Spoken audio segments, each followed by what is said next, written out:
l'ébranlement d'une espèce de confiance en la force, en la capacité de Tsahal. Au fur et à mesure qu'elle se déroulait cette guerre, on se rendait compte qu'Israël a échappé à une véritable Shoah qui se préparait.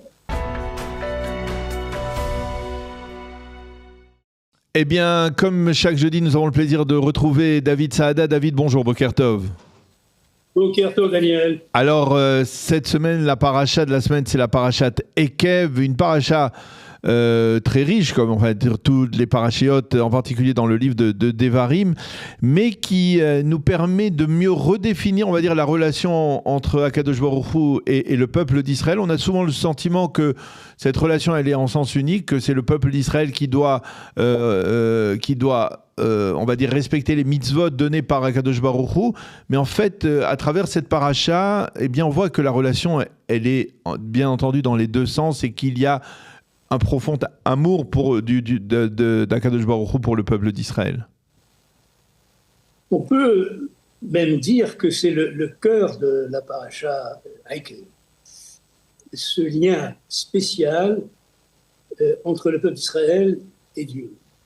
En fait, il y a deux verbes qui figurent dans la paracha. L'un concerne Israël, l'autre concerne Dieu, mais ils expriment à peu près la même chose. Du côté d'Israël, c'est la notion de mitzvot, d'évekout, c'est-à-dire s'attacher, mais s'attacher de manière presque s'accrocher. Comme de la colle d'évêque. La colle, voilà, d'évêque, la colle. Et du côté de Dieu, c'est un autre verbe, mais qui exprime aussi l'attachement, mais qui exprime plutôt l'attachement du désir, Rachak. C'est Dieu lui-même qui le dit, il s'est attaché au patriarche, au peuple d'Israël, etc. Et on trouve donc ces deux verbes dans la paracha, et cette paracha exprime le lien particulier qu'on a tendance peut-être un petit peu à oublier, qui est un lien, comme vous l'avez souligné, réciproque, qui crée en réalité cette pérennité, cette éternité d'Israël dans toute l'histoire, finalement, parce que cet attachement réciproque, c'est un attachement absolument irréductible et indestructible. C'est ce que nous exprime, je dirais, le sens profond de cette paracha, malgré tous les chaos de l'histoire, malgré les erreurs d'Israël, malgré les exils. Les exils, d'ailleurs, ne sont jamais des punitions et des rejets, comme le croient certains. L'exil, c'est un moment qui doit permettre justement une amélioration, une réparation en vue d'un retour. C'est ça l'exil. Et donc, il y a là quelque chose qu'on a tendance un petit peu à oublier sous l'effet de la philosophie rationaliste. Ce lien-là est un lien qu'il faut remettre au bout du jour, et c'est à travers la paracha Ekev qu'on le comprend mieux, et dont on comprend, je dirais, à la fois la réciprocité, comme vous l'avez souligné, et l'indestructibilité, même sur le plan de l'histoire. Pourquoi c'était important pour Moshe Rabbeinu de mentionner ce lien et la nature de ce lien dans le message qu'il adresse au Ham Israël avant de mourir ? C'est important de mentionner ce lien parce que le peuple d'Israël va se comporter parfois de manière à ne pas correspondre à cette exigence de vécu. C'est ça, parce que Moshe Rabbeinu, jusqu'à présent, on l'a entendu nous commencer à faire des réprimandes, c'est-à-dire dans ce discours, dans son grand discours, il réprimande le peuple d'Israël, mais il est en train de dire, d'une certaine manière, même si vous vous éloignez de la voie tracée par Akadosh Baruch Hu, il vous restera fidèle, c'est ça ? Non seulement Akadosh Baruch Hu vous restera fidèle, il sera toujours près de vous. Il y a une notion aussi de providence permanente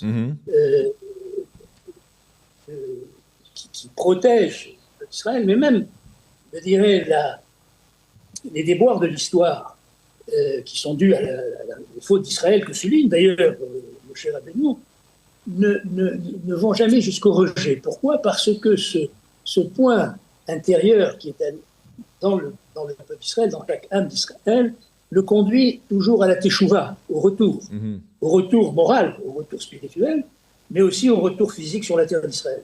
Et donc là, il y a le secret, finalement, je le répète, de la pérennité d'Israël, il est dans ce double attachement profond d'Israël vis-à-vis de Dieu et attachement profond de Dieu vis-à-vis d'Israël. Alors, comment on traduit cette réflexion dans l'actualité de notre vie aujourd'hui, là, qui était présente dans l'État d'Israël? Alors, pour celui qui vit en Israël, je pense que c'est quelque chose de palpable. C'est palpable depuis au moins le 7 octobre, ça remonte à bien avant, actuellement, peut-être 67.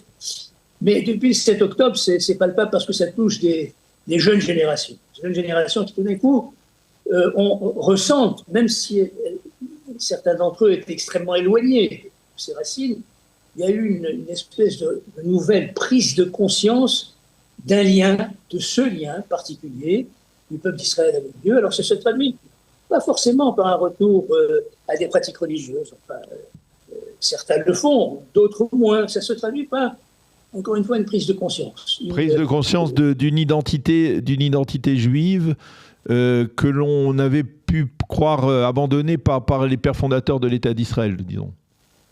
Oui, on peut dire ça comme ça. On peut dire qu'effectivement, les pères fondateurs de l'État d'Israël, en majorité de gauche et influencés par les idées de la modernité, l'humanisme, certaines formes d'athéisme, etc., effectivement, ces idées-là sont en train de s'estomper en faveur d'une montée de sève, si je pourrais dire, à l'intérieur du peuple. Donc ça n'est pas quelque chose de dangereux, comme certains le croient. C'est une prise de conscience et c'est un retour aux racines qui va se faire dans le temps, selon un processus.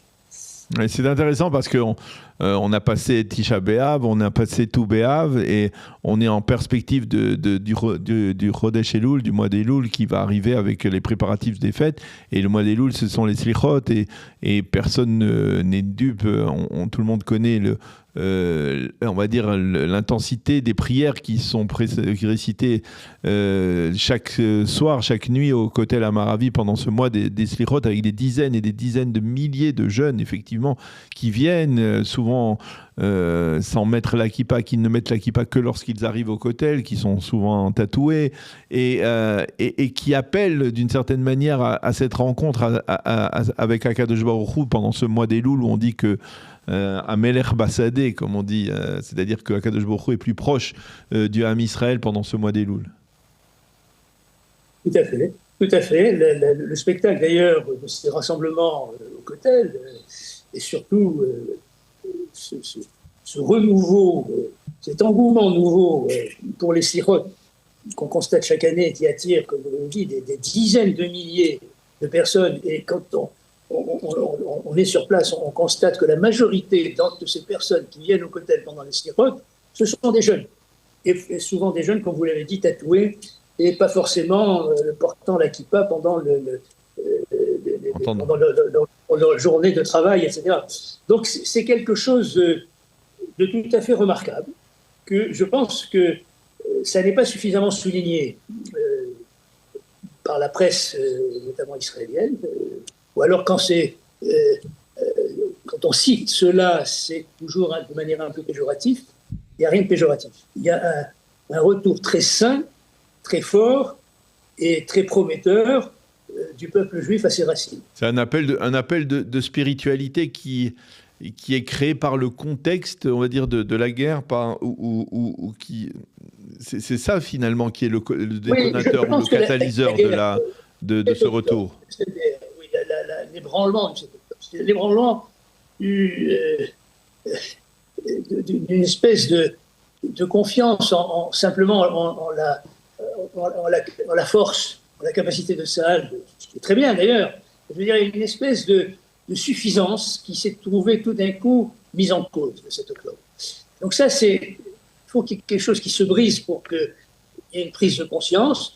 Et après, je dirais, cette guerre avec des dizaines de situations miraculeuses qui se sont produites, alors qu'au fur et à mesure qu'elle se déroulait cette guerre, on s'est rendu compte qu'Israël a échappé à une véritable Shoah qui se préparait. de 7 octobre, c'était un début, un nouveau début de Shoah. Et ce qui se préparait entre l'Iran et ses proxys, comme on dit, c'était une nouvelle Shoah et qu'ils voulaient dans leur esprit définitive. Et donc, je crois que tout le monde, même sans le verbaliser forcément, le ressent. Oui, effectivement, tout le monde ressent cette période tout à fait particulière, certains diront biblique, que nous sommes en train de voir. Et peut-être qu'il n'y a pas besoin de grands miracles comme à l'époque de la guerre, de la sortie d'Égypte pour en être conscient. Il suffit tout simplement de regarder les émissions, de regarder la télévision, de voir un peu ce qui se passe et de comprendre que véritablement on est dans une dimension tout à fait particulière de cette histoire. Merci beaucoup David Saada d'avoir attiré notre attention sur ce point particulier de la paracha de la semaine qui est donc cette relation réciproque entre Akadosh Baruch Hu et le Ham Israël. Merci encore d'avoir été avec nous. Bonne continuation. Shabbat Shalom, David. Shabbat Shalom à tous.